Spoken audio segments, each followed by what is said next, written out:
Guys, আমি এখানে দুইটা ইলিশ মাছ নিয়েছি। ইলিশগুলা পচা অনেকটা, এই যে পচা, মানে তাজা না মাছগুলা। এটা তাজা ছিল, অবশ্যই রেখে পচাই ফেলছে। আজকে আমরা পচা ইলিশে মরিচ খোলা দেব। এখন আমি এটা সুন্দর করে ধুয়ে পরিষ্কার করে এটা মাছ নিয়েছি। এখন এগুলো আমি সিদ্ধ দেব। এখানে হলুদ দিলাম 1 চামচ, 1 চামচ হলুদ দিলাম। এখন কিছুক্ষণ সিদ্ধ করার জন্য পানি দিলাম।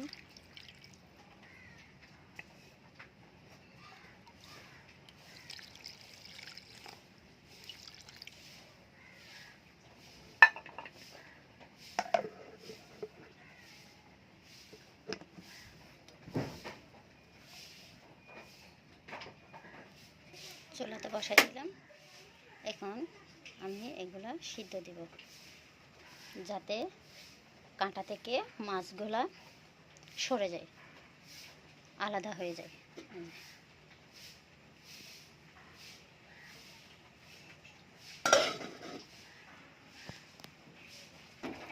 যখন এখানে গুটানি দিয়ে একটু গুটে দিতে হবে, যখন কাঁটাগুলো সরে যায় মাছ থেকে। তারপর পানি একটু পানি দিছি,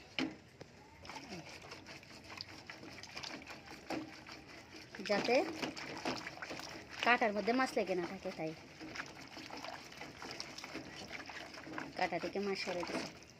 দেওয়ার পরে চোলা থেকে নামিয়ে এইরকম ডাল ঘুটুনি দিয়ে গুটে দিতে হবে, কাঁটাগুলো আলাদা হয়ে যায়। একটা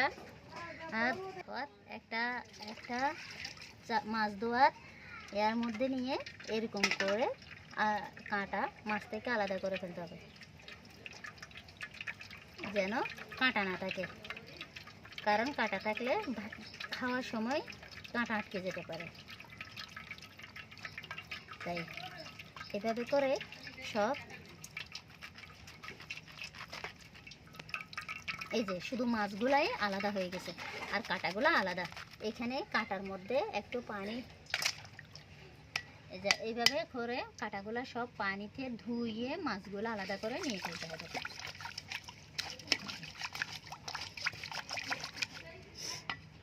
তবে এই যে সব মাছ ছেঁকে নিয়ে ফেলছে কাঁটাগুলাই, এখানে একটু মাছও নেই, মানে পানি দিয়ে ধুয়ে মাছগুলো সব সরাই নিয়ে ফেলছে। এইভাবে 1 চামচ লবণ, কাঁচামরিচ 2 ফালি করে দেওয়া, পেঁয়াজ,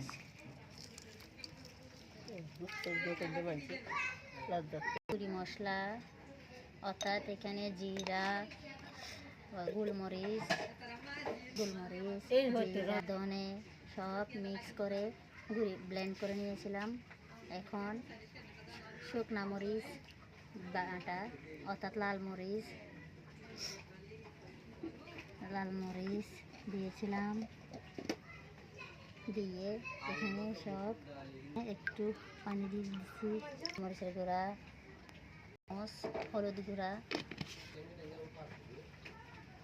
সব মিক্স করে ছোলাতে আবার তুলে দিলাম। এই যে এখন হাই হিটে অনেকক্ষণ জাল দিতে হবে, যাতে এগুলা একেবারে ঘন হওয়া পর্যন্ত জাল রাখতে হবে। তারপর সুঘ্রাণ হওয়ার জন্য আমার ছাদে হলুদ পাতা আনতে যাচ্ছি। এখান থেকে একটা হলুদ পাতা ছিঁড়ে নিয়েছি। এই হলুদ পাতা দিব, পাতাটা একটু সুন্দর করে ধুয়ে, তারপর এখানে ওই যে হলুদ পাতাগুলা টুকরো টুকরো করে দিলাম, যাতে সুঘ্রাণটা থাকে। একটু ঘন হয়ে আসছে, তখন 250 গ্রাম কচু, অর্থাৎ গুঁড়ি কচু এখানে দিলাম।